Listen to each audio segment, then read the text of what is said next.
On this episode, Michelle Ely joins us to discuss Crisis doing some Smallville casting, the Primetime Emmy Awards having some interesting ratings, and there's some weird AI-generated faces that I'll tell you about. Plus, we're going to talk about all the TV premieres that we're looking forward to and some that we're not.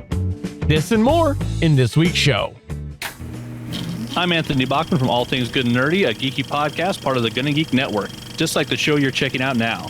Shows on the network are individually owned and opinions expressed may not reflect others. Find other fantastic geeky shows at GonnaGeekNetwork.com. This is the official GonnaGeek.com show. Each week we run down the latest news and happenings in the world of geek. These are your hosts for the show, Steven, Chris, and SP. Welcome to an all-new episode of the official GonnaGeek.com show. I am Steven John Drew, and I'm pleased to say that Chris Farrell is here again this week. I'm here because you can't get rid of me no matter how much you try. That's because of a thing called a contract. But we're also pleased to say that Michelle is here this week by choice. Yes, I know it's not Stockholm Syndrome or anything like that. I'm here by choice. Michelle, we are so happy to have you on here this week. And last week I teased this episode because this is truthfully one of my favorite episodes that we do every year. I'm glad that it's become an annual tradition. I think this is at least the third year, if not the fourth. Super excited for this. And we are this week going to talk all about the upcoming TV premieres and some of the things that we're looking forward to, and maybe some of the things we're not so much looking forward to. I have a history of choosing the wrong thing, like the time that I said that Inhumans was going to be fun. So we're going to have a ton of fun this week on this show here. As fun as watching Inhumans? You know what? Almost that fun. Almost. We're setting the bar real low this week for fun, aren't we? Michelle, for those listeners and viewers who might be checking us out for the first time this week, why don't you take a moment here to tell everybody where they can usually find you? Well, on the Gonna Geek Network, I am a co-host for the Starling Tribune and an agent for Legends of S.H.I.E.L.D., our Marvel podcast. I'm also part of a gaming stream Tuesdays 8 p.m. Eastern Riffs, and then Saturday 7 p.m. Eastern called Stars Asunder, and those are on the Welcome to the Party Network. Well, we're pleased to have you on this here because you are in high demand. You're all over the place now, and I personally, I think, had to bribe your agent to get you on this show. So that's how it got you on here. I know, the check just cleared. Well, she gets paid and I don't. I've been here so long, Steven. Why don't I get paid yet? You said I had a contract. I've never seen it. So who signed it for me is what a first question is. You know what? Like, the reason why is because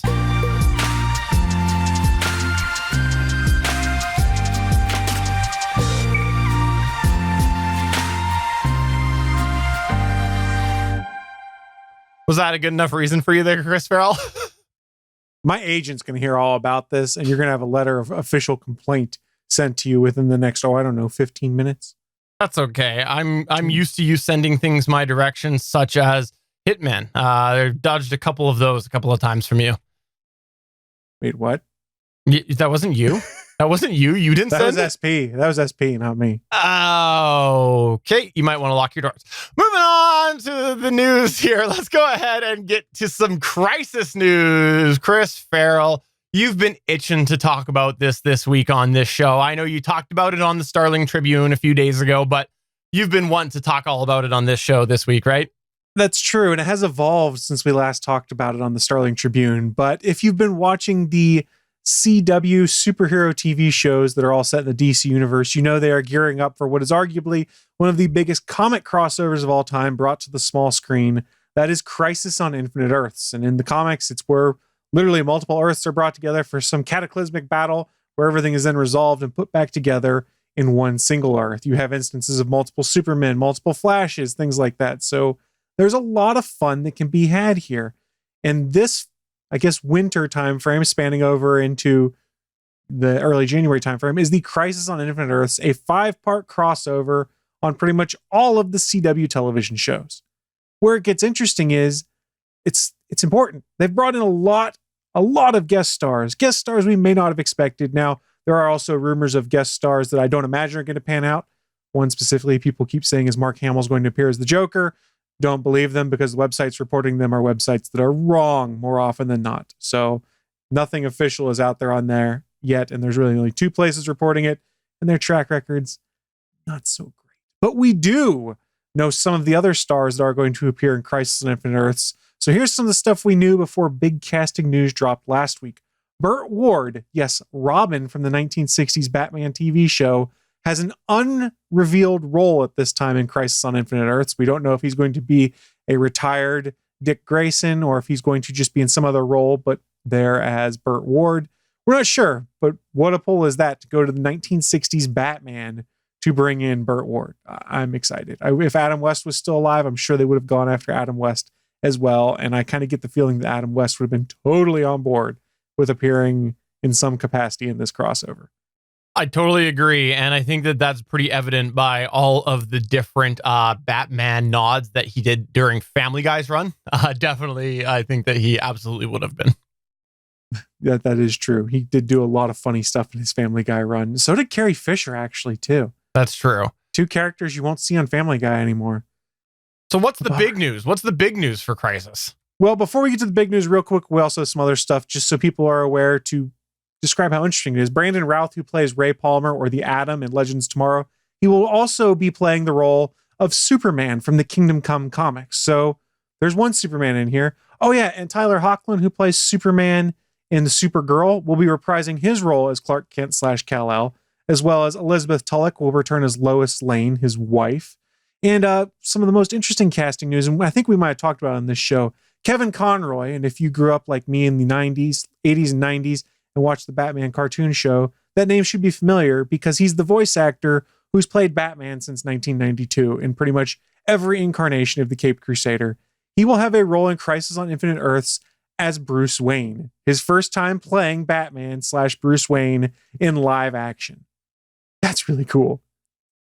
How awesome is that you can get a voice of Batman to join this Crisis as like a actual character? How awesome is that? It's pretty amazing, man. It's pretty amazing. Plus, I also heard that Chris Farrell also is going to play his famous DC Comics role of Jim Carrey's version of the Riddler. That was actually Chris Farrell. That was Chris Farrell playing Jim Carrey as the Riddler. Well, you know, when I was in 3rd grade, I had to make my own superhero for something in our health class. And I did make my own hero called Hyperman, who had his hyper signal and all sorts of things. And his superpower was he ate sugar and could overcome the evil of Brussels sprouts. I think I still have this somewhere where I actually illustrated it for this class project. I'm pretty sure that was Batman's arch nemesis through the 70s, wasn't it? I'm sure it would be. I'm sure it would be. So let's get into the news they have announced for Crisis. The big thing that dropped last Thursday, right before we recorded the Starling Tribune, and it was announced by Mark Guggenheim and then officially unveiled via Deadline and a variety of other reputable sources, is that they have signed Tom Welling to reprise his role as Clark Kent / Superman. You know, the guy that played Clark on Smallville for 10 years. He's coming back. His first reappearance as Clark / Kal-El since the show ended in, 2011? I want to say the show was wrapped, or 2012. It's a big get. It's something a lot of fans wanted to see, and he's coming back. And I'm geeking out, man, because we touched on this in the Starling Tribune. I grew up, and Smallville was my superhero TV show when I was growing up that I would watch. I remember when I was in college, my college roommates, we bought a VCR for cheap at a thrift store, and I had night calculus class one semester, and they would go push record on the VCR to record Smallville for me so I could watch it when I came home from class. So like high school and college Chris, going on to adult graduated from college Chris, watched this show. I grew up with it. So seeing Tom Welling return to this role that I know him so well in, I'm super excited. I never actually watched Smallville that much. I watched some episodes. I've commented on here before that I wanted to do a watch some point, and I felt like I should. And now I feel really guilty because I really feel like I should have watched before Crisis. However, I do remember watching, I think I watched half of the last season. I definitely watched the finale. I most definitely did because we were talking about it probably on the Fanboy Buzz at the time or whatever, right? Because that was how many years ago? That was When did that end? 2011 is when it wrapped. Yeah. So I remember I was like, yeah, I really should watch this. And I never went back and watched. And that's probably because I was a little opposed to the whole teen drama type shows at the time. I remember being like, I can't watch teen drama shows. I never got into the OC either. So there you go. I know, missed that train. To be fair, this show became less teen drama-y when the original showrunners left at around season 7 time frame, and it became more of a superhero TV show. Well, now I feel terrible. I feel absolutely terrible. But some of those early episodes didn't age well. I rewatched them on like HD Net when they were rebroadcasting Smallville episodes when I first got my HD TV when I graduated college. They didn't age well, and that was only a few years removed from when they came out. Now they might be a little rough. I'm sure there's a guide for what episodes you should and shouldn't watch that are essential watching. There's some that certainly aren't. You know what I really, really now want to see?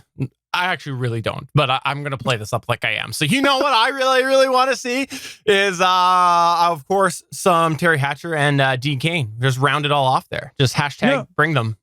I like that idea. And that was one of the things I was going to bring up at the end is your wish list of people you wanted to appear. But the big news that was funny because we were talking on the Starling Tribune as we recorded this. Oh, who are some of the other names you wanted to see come back for the crossover? And the name I'm about to give you was one of the first ones that came up. And it was officially confirmed, I want to say Friday afternoon, that Erica Durance is returning to be in the crossover for Crisis. Not as a Kara Zor-El's mother, but as Lois Lane from Smallville. So we'll have a Lois and Clark Smallville reunion on Crisis on Infinite Earths. Her first time playing that role since 2011 as well.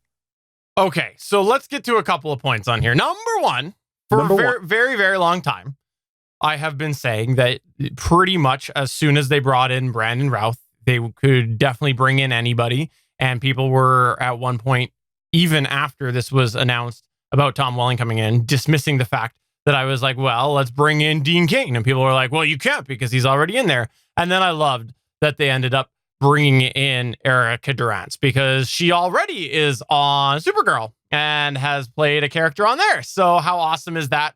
That they're just like, nope, everything can play as we want to play it because it is the multiverse and we will do whatever we want to bring people in. And I love that concept because this is now this is multiple people, multiple actors and actresses who are playing multiple roles in this crossover. And it just opens up the opportunity, not just for this year, but for any other time that we might potentially want to see some people reemerge and whatnot. And also the second thing that I want to acknowledge right here is remember, this whole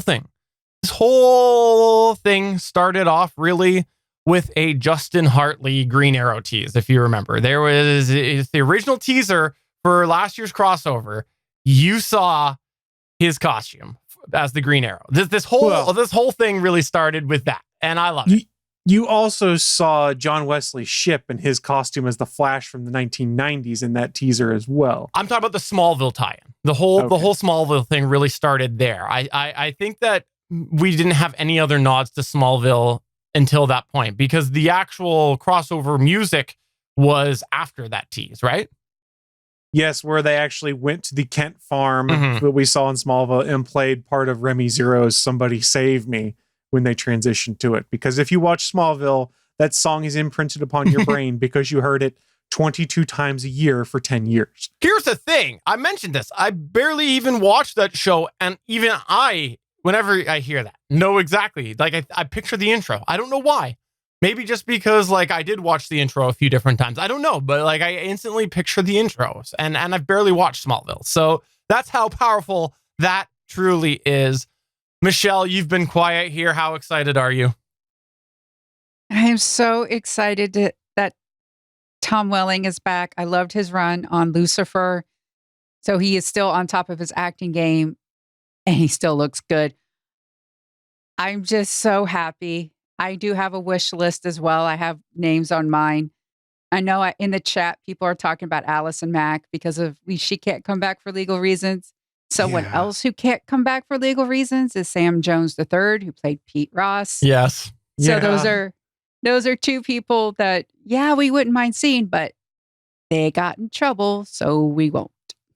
Can I just say and I know this isn't going to happen because we absolutely would get this leak because anything filmed in Vancouver leaks. Well, pretty much anything.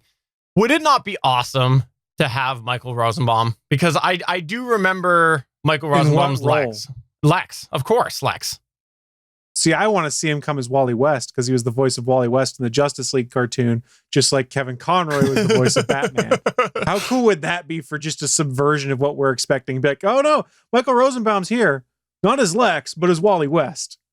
You know, I wish that I had a way that I could actually rewatch Smallville and like find out how many minutes, like see if I could really realize how many minutes I've seen, because I know I have not watched that many complete episodes, but I know that I've definitely seen him as Lex. So I don't know if I was channel surfing or what it was, but I know that I have. And I just think it would be awesome. I think it would be great. And okay, back to the whole Justin Hartley thing. It would be interesting to see that Green Arrow come in because the whole Arrowverse started from Green Arrow. But do you think that they've got This Is Us money to pay him? I don't think they do. No, that's the problem. Is he's a little busy making what's the ratings on This Is Us? It's something ridiculous. I don't think that NBC is going to work around the shooting schedule for a CW show to let Justin Hartley come back for a few days. So, and it'd be tough to do because, spoiler alert, if you haven't seen Smallville, in the end, Chloe and Oliver get married. So how do you bring him back and have him not reference his wife at all? Because you don't want to touch on the fact that the actress that portrays Chloe is in legal issues, and you just don't want to touch on that at all. It's called a divorce, Chris Farrell. I guess. That's the way they always write off these characters. I guess. So I did have my own list of people I wanted to come back. Steven had mentioned Justin Hartley. He also mentioned Michael Rosenbaum. A couple other ones I had on my list. I'd like to see Elena Huffman return, who played the Black Canary in Smallville, because then we could have more canaries for the Crisis, which I think would be a lot of fun. And also, I just thought of this one. I didn't watch Gotham, but I would love to see Ben McKenzie show up as Jim Gordon in this crossover, just so they could connect the Gotham universe. I don't want the kid that played Bruce Wayne and then had a crappy Batman suit in the end to show up in here because his Batman suit sucks. All right, before we turn it over to Michelle for her who she wants to see, I'll go ahead and just go deep into the Smallville ether. And I've only ever really seen the clip of this because I remember hearing when this was cast.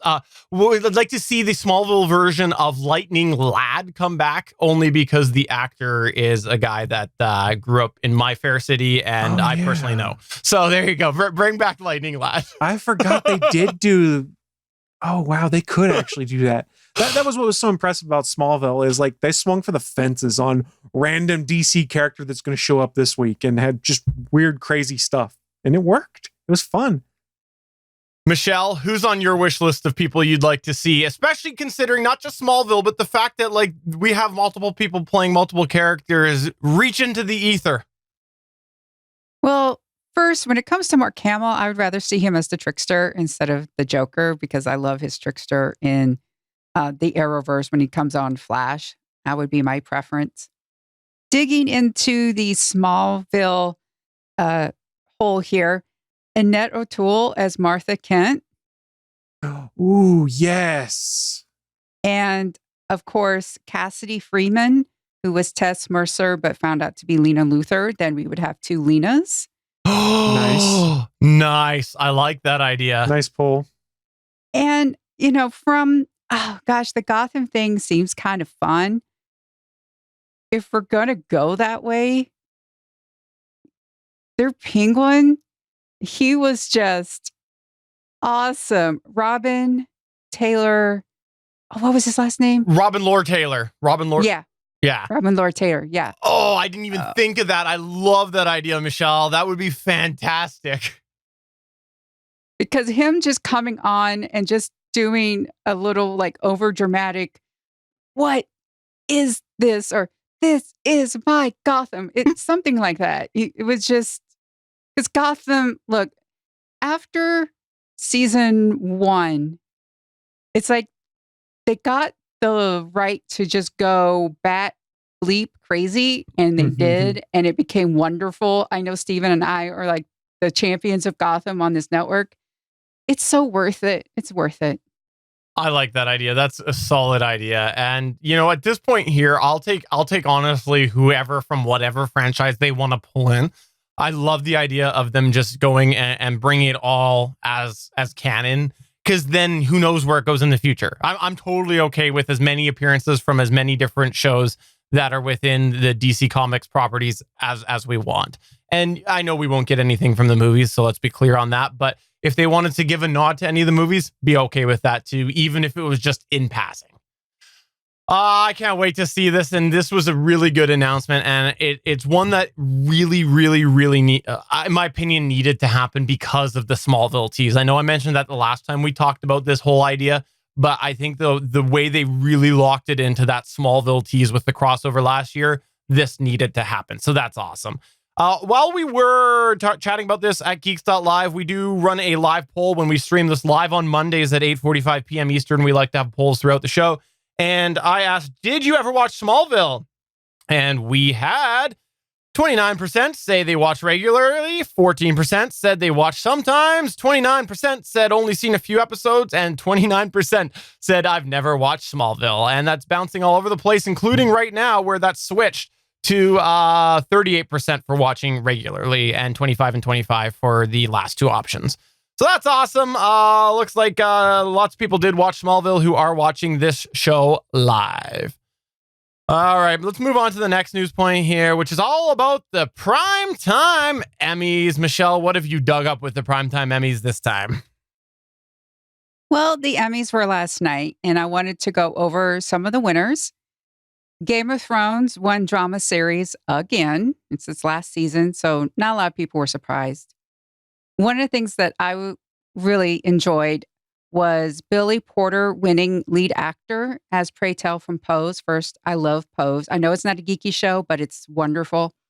He is the first openly gay African-American actor to win the award. In fact, he's the first actor to even be nominated in the category. And then supporting actor in a drama series, Peter Dinklage as Tyrion Lannister, not a big surprise. What's interesting is that he won for a fourth time, and that's a record. And I don't know if any of you watched the good movie, bad video game called Bandersnatch on Netflix. I liked it. It won for TV movie. You know, I enjoyed it. I heard it was interesting and I heard it was unique. I never got around to it because I have a problem, and not with that, just in general, that I've got too much stuff I need to watch. So those things like, oh, I need to watch it. I put it on my list on Netflix and then I forget about it. And there's so much other stuff there, I never find it again. Maybe I should go watch. I've never watched it myself. I found it to be an interesting experience. Now, here's the thing. Did I actually watch the show? Nope. No? And nope. No. Me neither. And this means I'm part of the problem, because the meaty part of this section is that the Emmy ratings sink to an all-time low. The 71st Primetime Emmy Awards delivered an all-time low in the ratings, marking the sixth straight year of decline for TV's biggest night. Per Nelson Fast Finals, Fox's Sunday night telecast drew 6.9 million total viewers, along with a 1.6 demo rating, down 33% from last year when NBC hosted the ceremony on a Monday. Compared to the Emmys' most recent Sunday outing, 2017 on CBS, and facing Sunday Night Football, the numbers were down 39 and 35%. Adding to the injury, the 2019 Emmys on Fox fell 34.5% in the first round ratings from the last time the Emmys were on the Murdoch-owned net back in 2015 with Andy Samberg hosting. Oh, this is not surprising to me. It seems like award shows in general are quickly losing their audience. And I don't know, is part of it because there's a lack of production put into them anymore? Like, they also did the host list this time. The Oscars did host list for different reasons. This one was by choice. And I don't know, is it just a lack of care, or is the lack of care because people don't care? I don't know. I think the Golden Globes are the ones that people really want to see because everybody shows up drunk. That seems like that's the appeal to that one. Well, I mean, the problem is it takes so long to watch everyone pat themselves on the back when you could do something else, get a recap of the Emmys in like 10 minutes when you read a news article and be like, oh, that's kind of cool. And in today's culture, anything you miss, that you should see, someone's going to tweet a video of it or put it on Facebook. So you can see all those can't miss things. And you don't have to sit through the boredom of it. And let's be honest, what made them fun in the past to an extent wasn't necessarily the people winning. It was the people hosting and like the show they put on around it. Like, remember when Conan O'Brien used to host it back in the day, and they had like the really funny intros where he'd put himself in like 12 different TV shows beforehand, like Dr. House would diagnose him with stuff, and then he'd be in an SNL skit. They don't do the fun stuff anymore. And like, I don't understand how they did it this time around with no host. What's your connective tissue to move stuff along? Granted, maybe they had voiceover work or something, but it seems boring. And I just don't care about most of these award shows. I mean, sometimes I watch the video game awards. That's about it. I don't really get why people would be so obsessed with awards. Like, they're just meaningless things that who really care? Who really cares? Do the Emmys make people pay for their own trophies? Sorry, I was too busy polishing my GonnaGeek.com show award. I didn't hear what you said. Sorry, good point. Expanding on that idea, Chris, Billy Porter's speech was wonderful. And I know this because somebody linked it and I watched it, and it's a beautiful speech. So go online, Billy Porter Emmy speech, and you'll watch it. It's amazing. I'll have to look that up. And I think part of the problem is there are shows that won that I never heard of. Like, I don't know what Fleabag is. And I just don't know. And I think I found a last article that I put in here. Truth Bomb, a broadcast show hasn't won Best Drama in 13 years. Case in point, ABC, CBS, the CW, Fox, NBC, and PBS this year accounted for 23% of all nominations, then went on to grab just 14% of the awards. That's 18 out of 132 Emmys. The most recent broadcast winner of Best Drama was 24 back in 2006. Wow. The last time there were multiple broadcast noms was in 2011. That was Friday Night Lights and The Good Wife. And the last thing, from 2012 to 2016, 0 broadcast shows were nominated for Best Drama. Did you say 0? Yes. Wow. That's insane. I think that was the Breaking Bad era. Yeah. Okay. Yeah, it was cable, not necessarily streaming, but cable shows that were. You had Mad Men, Breaking Bad, things like that. Because remember, Mad Men racked up a lot of those awards, just like Breaking Bad. And that doesn't surprise me because I think we've talked about it on this show before. You can get away with a little bit more when you're on cable. You can be a bit more scandalous. You can get into some darker areas. You can have a little bit harsher language that broadcast television doesn't necessarily have. And there was also the time that seemed like broadcast kind of went, oh, people are watching these harder edge shows. Let's go reality and garbage game shows a lot more often, which is still a bunch out there. There's some reality shows that are just absolute hot garbage. I do have a bit of a question here because kind of going down this whole path of, relevancy and things like that. I thought that everybody said that the Game of Thrones series finale season really, really, really sucked. I thought that was the consensus, was that it sucked. Doesn't matter, man. The machine always wins. Yeah, I know. That's my point right there. Because I don't know. It seemed like most people that I talked to said that they didn't like it. Now, I personally have not really watched Game of Thrones, so I'm not going to say that it did, but I've just had a lot of people tell me that. So it's interesting to me if a lot of people who watched it thought it sucked, yet it's award winning. Yeah, that's fair. I think the thing that I saw that won that I recognized went, oh, that's pretty cool, was that John Oliver's Last Week Tonight won for the 4th year in a row in its category. It's been on the air 4 years. Ever since he put his show out, he's won the award for whatever category it was. And that I went, oh, that's pretty cool. And to be fair, I'm biased because part of the reason I have HBO still is to watch Last Week Tonight with John Oliver. All right, well, let's go through the panel here. We all agreed we didn't watch the Emmys. I think we made that clear here. We did not watch them. Do we, in general, out of the three of us, ever watch award shows? For me, I usually watch them if I happen to be channel surfing when it's on live. Like, there's not much going on. And it's rare for me, or I hear there's going to be something really neat happening. Those are kind of the only two situations. Other than that, I don't really watch award shows. I used to really be into the Grammys for a while. I thought there were some really neat performances, but it's probably been 10 years or so since I was really into those. How about you, Chris? Like I mentioned earlier, I'll occasionally passively watch the video game awards when they're doing it, which means I'm playing around on my tablet or playing a video game of some kind while it's on, and I will look up when something pulls my attention into place. But really, the last awards show that I watched and actually gave a crap about was the GonnaGeek.com award shows. How about you, where Michelle? we won That's award-winning GonnaGeek.com show. True. Michelle, how about you? Do you watch any? I don't really watch any of them live anymore. This year I recorded the Oscars and I just fast forwarded through a lot of things. I don't really want to watch people walk up to the podium. And I know it's a special moment, but you're thinking, especially the Oscars come at the end of a very crowded season. You get like the SAG, Golden Globes, SAG Awards, Writers Guild Awards, Director Guild Awards.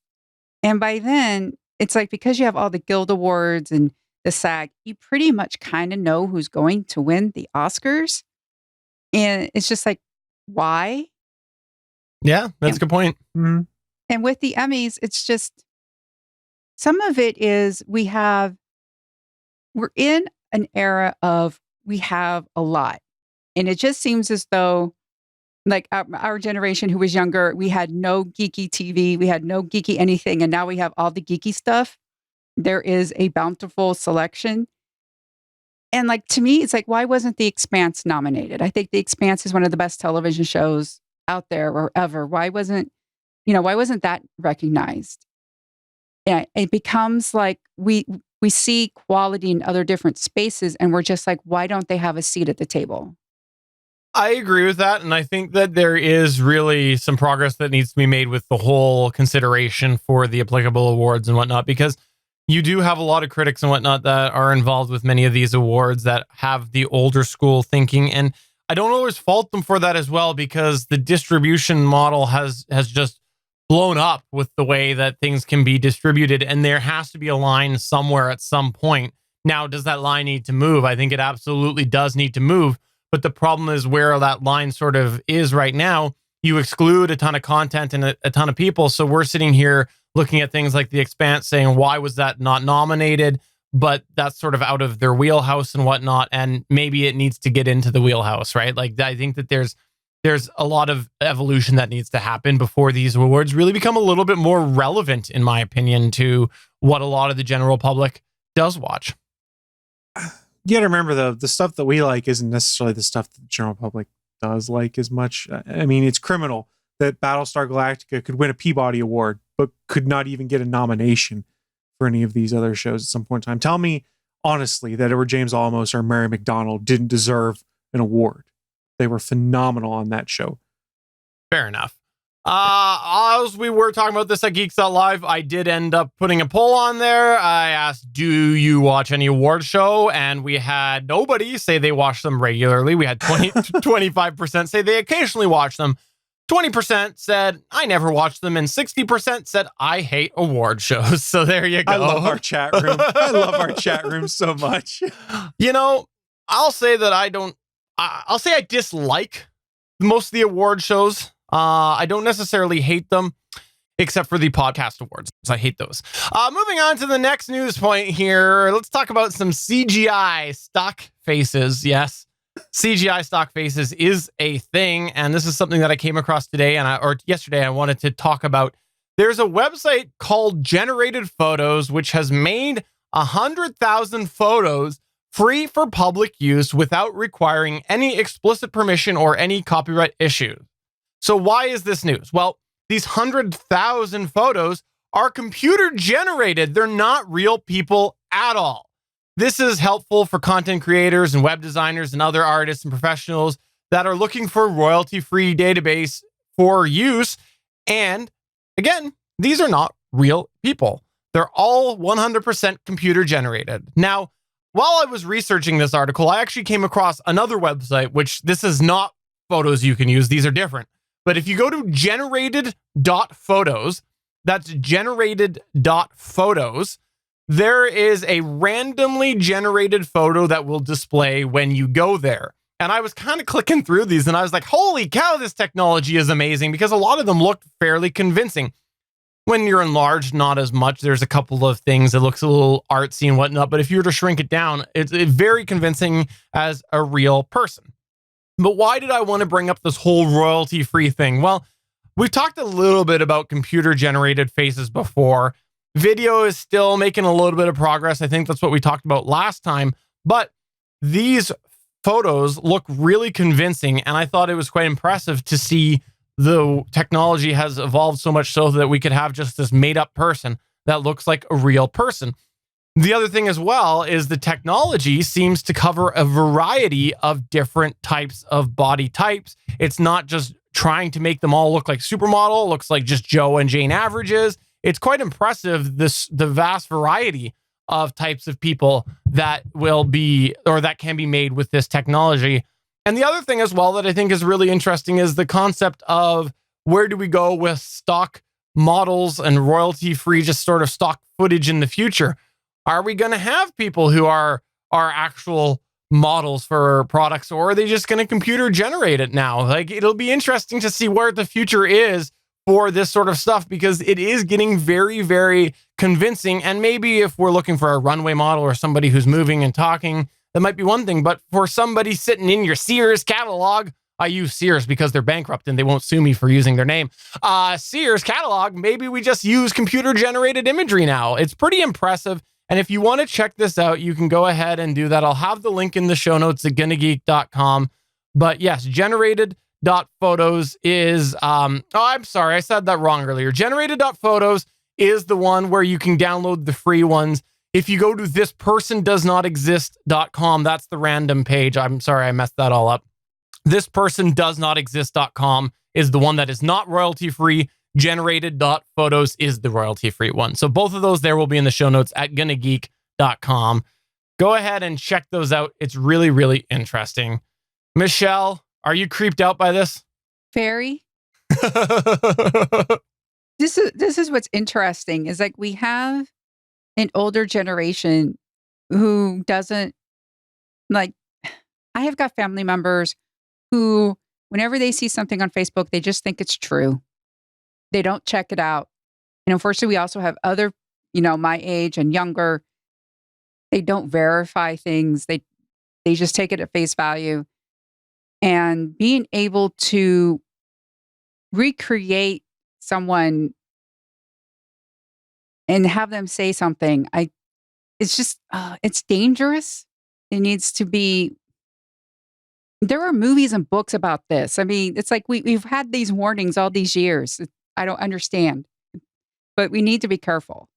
I agree, because the thing is, obviously, creating a random person isn't a little bit different than creating somebody that exists, because there's differences because you're kind of comparing somebody to somebody with the latter. But these random people are so convincing that you know that it's just getting better and better. And especially if it's going to be a situation where they're presented further away and you're not clear on, because, like, let's be honest, a lot of that leaked footage and things that you see, it's not somebody right in front of them going, hey, look, this is leaked footage. I'm holding a camera right in front of their face. No, like genuine leaked footage is somebody across the bar being lippy, somebody across the set beating the crap out of somebody, whatever it is, right? Leaked stuff is never close by.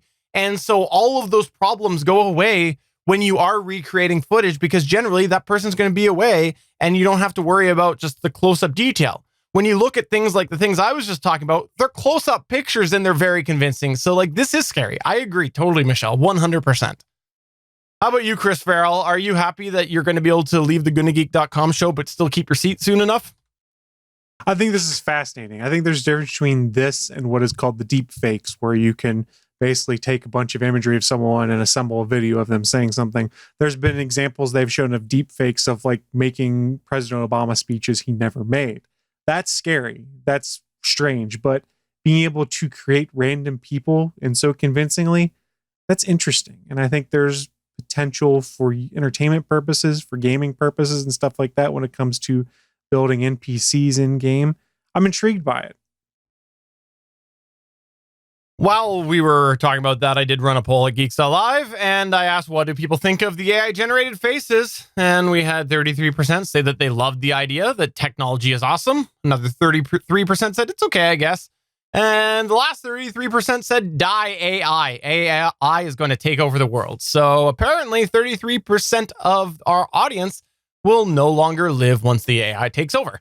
That's the way it's going to go. Damn.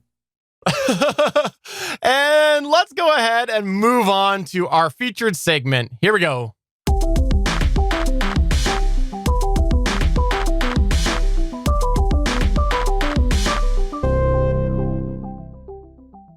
It's time for the fun talk. It's talking TV premieres. Now, before we get into this segment, I want to go ahead and highlight, like I generally do when we do this, that Michelle Ely has done the legwork on this. Michelle has collected a bunch of information on some premieres, and we are looking forward to talking about these, but I wanted to thank Michelle for all of your hard work on this. I really appreciate that, Michelle. Oh, no problem. I enjoy finding the right article and the right information to share. Well, let's go ahead and have you run us through some of the premieres that we have coming up this year in the TV series, some of which may be kicking off right now as we record this on Monday, September 23rd. There might just be some TV shows right now. I started with September 25th because it is close to this air date. Premiering on the 25th of September, we have Stumptown, which is ABC, the new drama series starring Colby Smulders, who you know as from S.H.I.E.L.D.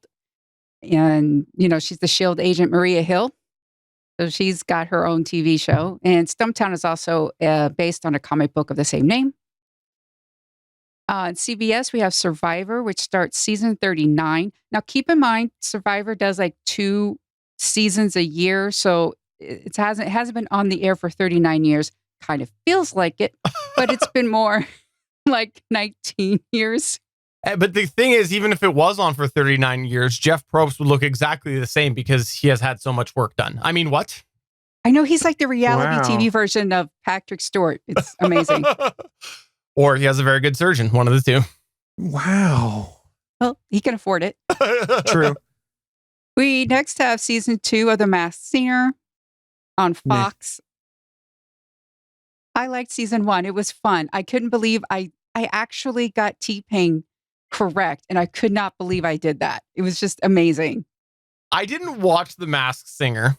I will say that I regretted not watching it because I heard about some of these things. Even though I heard that actually like the panel of people are really annoying and really terrible, the concept, there was a couple things that came out of that I thought, oh, that's interesting. And then we have on Comedy Central South Park in season 23. Yes. Goodness. And It's Always Sunny in Philadelphia on FX. Season 14, I had no idea it has been 14 years.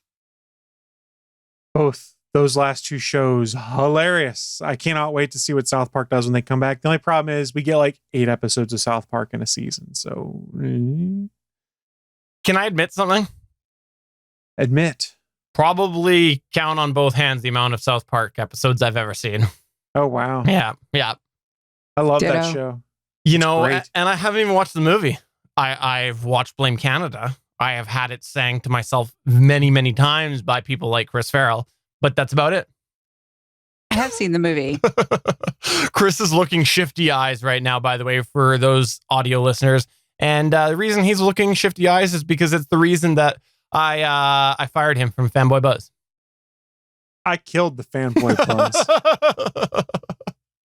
Moving on to September 26th, we have The Good Place, which is on NBC. It's season 4 and its final season, which makes me sad, but I hope they get to end it on a good note. And Thursday Night Football, NFL Network, Fox, Amazon Prime, season 14. That's how I put that in here. Amazon Prime is going to have football? They signed a deal so that they have the internet broadcasting rights for everything after week 3. So everything starting week 4 to the end of the season. Any Thursday night game will be broadcast for Amazon Prime viewers. They had it last year too. And the year before that, I think it was Twitter that had it. I can't remember. And I think it's only US because I think the streaming rights in Canada are elsewhere. But the thing that's interesting about that is I guess they're making a big deal about it being this week because I think the Amazon Prime, right? Because being the big part there, because NFL Thursday Night Football started last week on broadcast, 2 right? weeks ago, I think. Was it 2 weeks ago? I guess it was been 2 on weeks, NFL Network, though, just That's not right. on regular channels. Oh, yeah, I thought it was on regular channels. I didn't realize that. Mhm. Okay. No, the real interesting thing with this for Thursday Night Football, and this is what I was reading on one of the cord cutting sites I subscribe to, is that Fox is going to be broadcasting Thursday night games in 4K HDR on their app. So if you have a Roku or an Apple TV 4K, if you can sign into the Fox Sports app or the Fox app with your credentials, you can stream Thursday Night Football in 4K HDR. Now, the 4K piece, that's less exciting because they're just upscaling 1080p to 4K, but supposedly it's HDR native that they're sending out, and that could be really cool from a sports perspective. That is. And we've talked about streaming a little bit on here, and I like to hear anything like that. I'm looking forward to the streaming revolution. Continue, Michelle. September 29th, we see The Simpsons. That's Fox season 31. I did not stutter, 31. Bob's Burgers, that's also on Fox, season 10. And Robot Chicken, Adult Swim, season 10. I have to admit, I did not realize Robot Chicken had survived this long. I didn't either, to be honest, Michelle. I agree. I didn't know that. It's a great show, though. No, it suffers from the same thing South Park does, and I don't mean this in a bad way, but a season is very short because they put out a lot of higher quality episodes, is what I would argue. And stop motion animation is super slow to do. Robot Chicken? What is the Robot Chicken? I don't... give me a Have you not synopsis. seen it? I've never It's actually on- seen it. I know of it. I don't know what Okay. it's about. So it's on Cartoon Network. It's by Seth Green and a bunch of his friends and his production company. And they basically take toys, be them action figures, dolls, things like that, and they do funny sketches with it. You get like a 30-second to 2-minute long sketch, and then they transition on to the next sketch and bring in...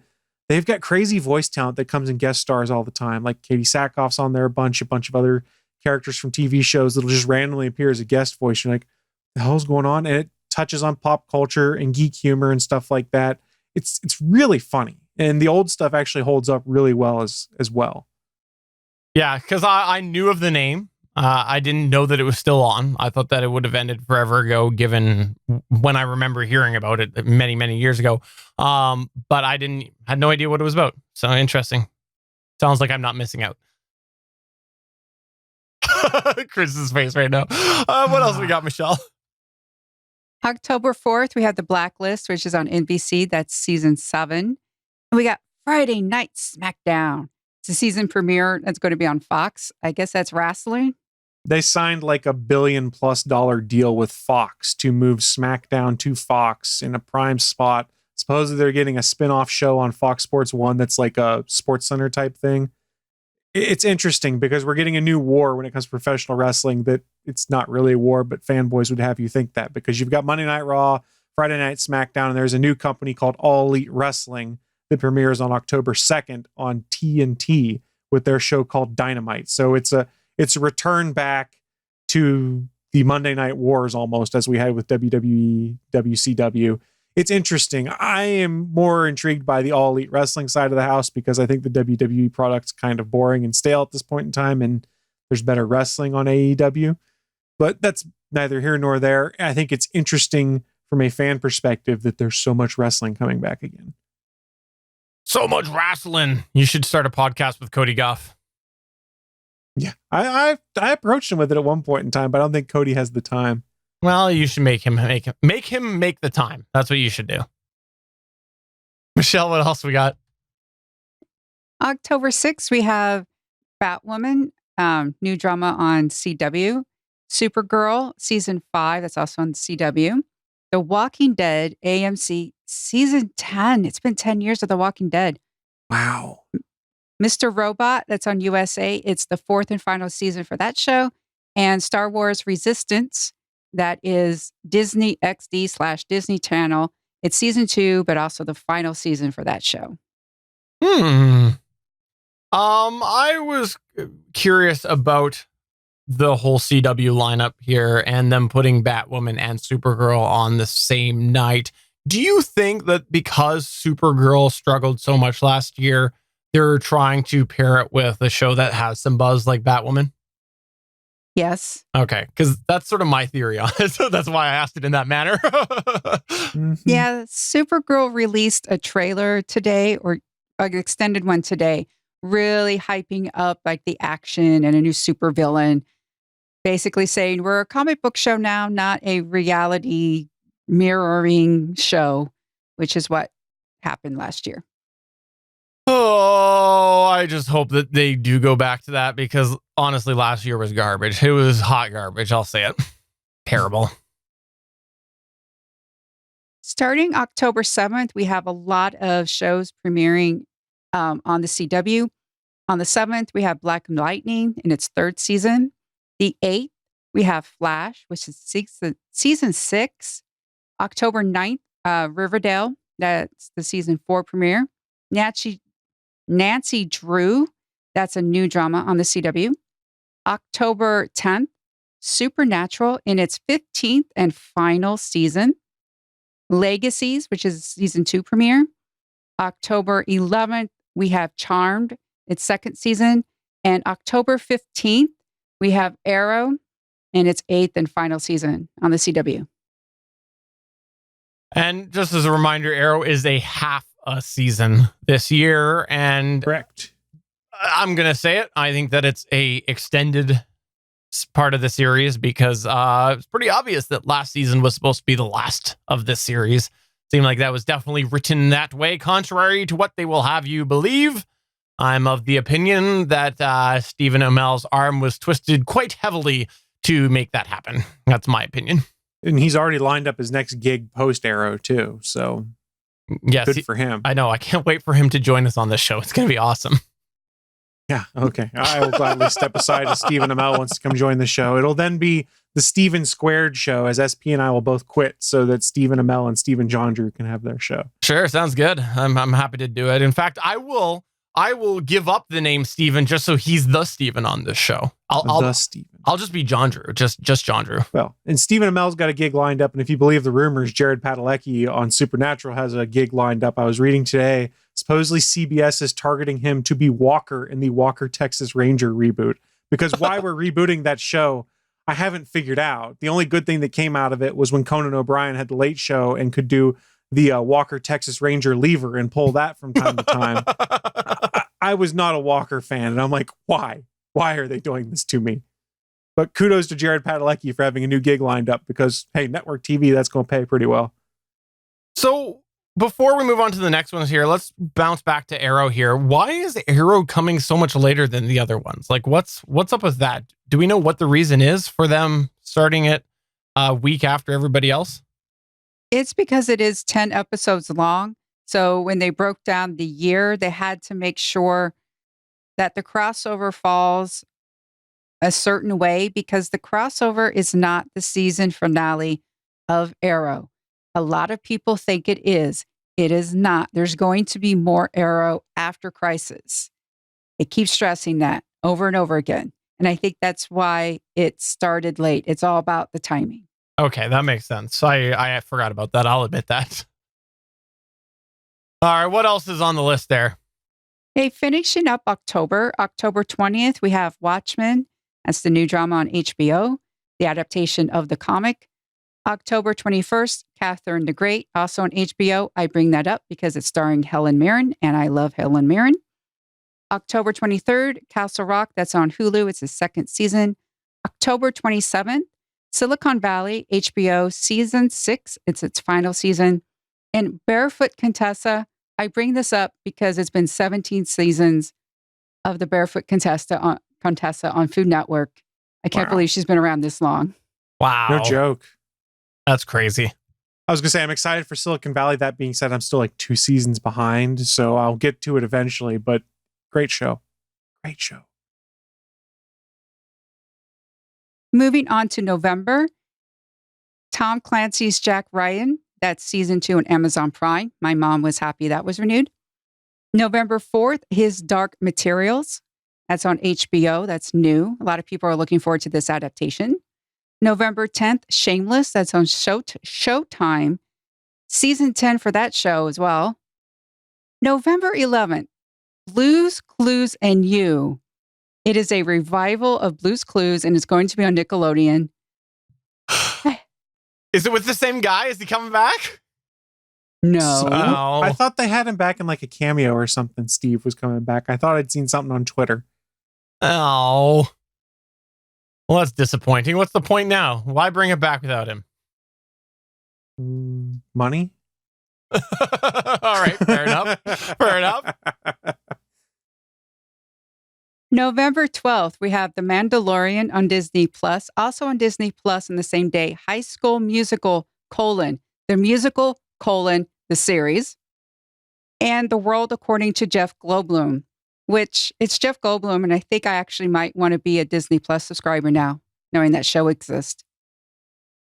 November 17th, we have the third season of The Crown on Netflix. Ray Donovan, season 7 on Showtime. November 20th, another revival, Mad About You, is going to be on Spectrum. I have no idea how to find Spectrum, and I really don't know if I want a revival of Mad About You. November to be determined, Rick and Morty, season 4, Adult Swim. Pickle Rick! And December 13th, we have Marvel's Runaways on Hulu. That's going to be season 3.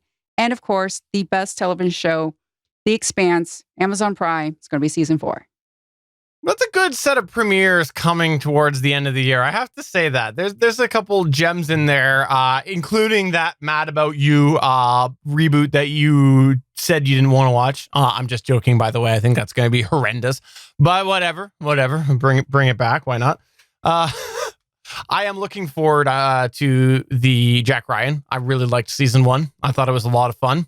There was a couple towards the beginning of the season that really sort of struggled, but if you stuck through, I thought it was a really good tail end. So I'm looking forward to that. I'm also looking forward to the whole Jeff Goldblum thing because, like you said, Jeff Goldblum. Why would you not want anything but Jeff Goldblum? Well, that's fair. The Jeff Goldblum show looks fascinating, and he's made a point of saying he didn't do a ton of research, so he just goes and asks a bunch of questions when he's there. And Jeff Goldblum asking weird random questions and then doing random things, it's going to be gold. Goldblum. Ha! Although I think out of these back half ones we talked about here, the one I'm most excited about, and I'm shocked to say this because I've kind of gotten burned out on Star Wars more or less, The Mandalorian, because I saw the trailer and it looks fantastic. And Jon Favreau is writing and directing a chunk of it. Taika Waititi's guest starring and directing an episode. And it looks like a cowboy Wild West kind of thing set in the Star Wars universe. And they're not pulling their punches. There's pretty brutal stuff going on, it looked like, in it. And supposedly it's going to be one of the things that Disney Plus puts out in 4K HDR. Day one. Super intrigued to see how this show works out. No, it's not Boba Fett. It's someone else in Mandalorian armor, but totally on board. Really, really optimistic about it. One of the ones I wanted to cycle back here and theorize on, Shameless. This is the first season without Emmy Rossum, right? Is that correct? I know she was leaving, but I haven't watched last season yet. That is correct. That's right. So that'll be interesting to see how it goes without her. I did not watch, so it's probably been about a year now since I binge watched everything else. I think they could probably get away without her, but we'll see. We will see how I feel as I watch last season. I probably, though, won't watch this season until it's all done and I can binge watch that on a streaming service as well. One of the ones that I wanted to sort of bounce back here and talk about is The Good Place. The Good Place, which is coming up here towards the end of the week here, is gonna be sad, but I think it's nice to have them end. And that's because The Good Place was a really, really neat concept, especially with how season 1 was written. And I don't think we necessarily needed a season 4, to be honest. I think that they kind of stretched it a little long. I think that probably 2 seasons was okay. I've enjoyed it, but I think it would have been okay even just as a mini series, like as a one-time thing. I think it would have been okay there. But I'm not sad that it's going away, to be honest, because there have been a couple plot lines after season 1 that have kind of made you just to me, it's kind of felt a little stretched out in some spots. So I'm okay with them wrapping up this year. Chris Farrell, you watch it as well, right? I'll disagree. I thought the very beginning of season 3, they were a little lost and then they course corrected. And I think it's a great show. And I would say kudos to them for deciding to end on their own terms versus having NBC being like, hey, we'll throw more money at you to keep the show going, and then stretching it out to a point where it's not sustainable. I love the fact they said, hey, 4 seasons, that's all we got on this because we're going to finish telling the story we want to tell. How about you, Michelle? If we didn't have season 3, we wouldn't have Jeremy Bearimy. This is true. That's fair. This is true. The chat room is telling me that I'm wrong, but I think I'm right. I think I'm right. I think season 2 especially took a little bit, dragged on a little bit. I think it dragged on a little bit, especially when you compared it to season 1. It almost felt like they're like, let's copy and paste and edit this slightly in a couple of areas in season 2. That's sort of what I felt. Yeah. If you love reaction videos, so Kristen Bell and Ted Danson knew the twist when they signed on. It's one of the reasons why they signed on. The other actors like Chidi and the other, I'm sorry, I'm blanking right now. There's a great video, and the woman who plays Janet, there's a great video of them, and the creator is finally like reading the script and doing the big reveal, and their faces are priceless. It's a great video. I agree. I watched that when that first hit the Intersphere, and I thought that it was fantastic. I like that reaction video. Is really worth seeing. What are you all looking forward to coming up here for this season? What's your number one highlight? Let's start with you, Michelle. I'm so happy The Expanse got a season 4. I love that show. I'm not going to stop singing its praises. How about a runner-up? Aside, of course, from rewatching Inhumans when it hits the Disney Plus service, of course. It's not because I do the Starling Tribune, but I have to admit, Batwoman, Ruby Rose is awesome. So Batwoman, and of course, I got it, Arrow last season, but runner-up is going to be Batwoman because I love Ruby Rose. Awesome. How about you, Chris Farrell? All Elite Wrestling Dynamite, when that premieres, I'm really intrigued by that because it's competition. As soon as this next Wednesday passes, it's the series finale of Suits. That's something I'm really looking forward to seeing how they wrap that show up. And boy, Disney Plus, man, Mandalorian. That's one of the things I'm really looking forward to the most because I have high hopes. And I hope that it brings me back into a world I love, which is Star Wars. And I've talked about on here and on other shows how I've kind of fallen a bit out of love with Star Wars because of some of the things that have happened. And I want to fall back in love with that world. Maybe it's not the movies I care about as much, but these series they're starting up, the Obi-Wan Kenobi one and the Mandalorian, I'm super intrigued by. So fingers crossed, and I got to get my money worth out of 3 years of Disney Plus I just bought. I have to say that I'm looking forward to The Good Place, even though I thought that there's been a couple of stretched out plot lines here and there. I'm looking forward to just seeing what they do with this last season. That's probably the highlight for me, only because it's been such a fun ride overall. And I will say that I am intrigued. My runner-up, intrigued, cautiously hopeful, is Stumptown, but I'm worried because it reminded me of a certain show. The way that they first put out the trailers and whatnot reminded me a lot of Whiskey Cavalier. The sort of like the cutting they did, the action they did, what they put forward. I'm a little worried because there's similarities between the two upfront teases that came out, and Whiskey Cavalier was hot garbage. So I'm really hoping that we're not in that category. But I want to also acknowledge Arrow as well because it's nice to see it finalized. I think that there's also been a lot of hot garbage in Arrow, but it's time to close it down, and let's go ahead and see what they do with that additional. I don't even want to call it the last season. I want to call it like part 2 or like, the comeback, Arrow with a comeback. Because I don't know. I feel like it is just a comeback for Arrow to really be a part of the crossover. That's all. What are you looking forward to? You can get in touch with us through any of the ways, and you can also chat with us live when we record this on Mondays at 8:45 p.m. Eastern. I did ask this openly and had a bunch of people submitting what they were looking forward to. We had someone say Brooklyn Nine-Nine they're looking forward to. 100% good show. I agree. I had someone else say Jeff Goldblum's Disney Plus show, The Mandalorian, Rick and Morty, Silicon Valley. Someone said, usually don't plan to watch new shows anymore. I often come across a new show via reruns. Batwoman. Oh, this one's good. We had Inhumans was submitted as well. Obviously, that's a troll. NCIS New Orleans, NCIS Los Angeles, Law and Order SVU. I love a good crime drama as well. I'll go ahead and say that. Someone said Stumptown as well. Someone said All Elite Wrestling, Dynamite Roll. Oh, sorry. That's Dynamite. My apologies. I'm really looking forward to seeing what happens with the CW verse as we head into the new year, once everything's all blown up. That's overall going to be where I'm looking for the future. Everything else said, even with like Good Place finale, with Brooklyn Nine-Nine coming back, all these other staples and whatnot that I enjoy, I am really, really, really looking forward to seeing what is in store for the CW verse after the crossover, because it is really like, it could be just a complete different thing. I'm looking forward to it, seeing where it goes. That's going to be fun to watch. And also here, when we listen to the Starling Tribune, which is a podcast on the Gonna Geek Network, and you can find that at GonnaGeekNetwork.com. Well, Michelle, thank you for coming on here. Greatly appreciate that. We appreciate you putting everything together and also making sure to tell me how right I am about Inhumans, because, I hear that I was right.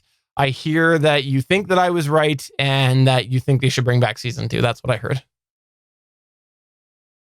Well, I really want to be a good friend here. And I think I should be when it's like, Stephen, I really, reality needs to come into that bubble. All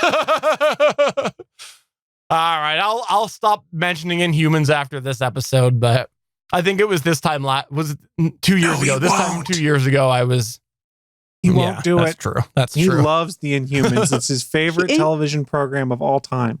Inhumans was so poorly received that ABC didn't even officially cancel it. No, they didn't. They just stopped referencing it on their website and stuff. It's like they just were like, Inhumans? What? It's like humans. It's like The Cape is what you're saying on NBC. Oh, that's so true. So true. Yeah. 6 seasons in a movie. Well, before we go, Chris Farrell, do you have anything that you want to plug or promote? Go watch Steven's Inhumans fan cast at StephenHartInhumans.com. You're going to love it, I promise. Michelle? Again, I'm on the Starlight Tribune with Chris and SP, and Legends of S.H.I.E.L.D. with SP, Lauren, and Agent Haley. So come by, hear us talk geeky things. And we should acknowledge that's coming sometime in 2020. We don't know the exact date yet, but sometime in 2020 is when the next and final season of Agents of S.H.I.E.L.D. will be premiering. When's the next season of Inhumans, Stephen? You should know. StephenHartInhumans.com. On that note, for episode 303 of the official GetAGeek.com show, I'm Stephen John Drew saying maybe, just maybe, I will finish Inhumans one day. Maybe. I'm Michelle saying I'm not an artificial photo. I'm Chris saying as bad as Inhumans was, The Cape was worse. Wow. That is so true. It's so true. Keith David couldn't save that show. Bye.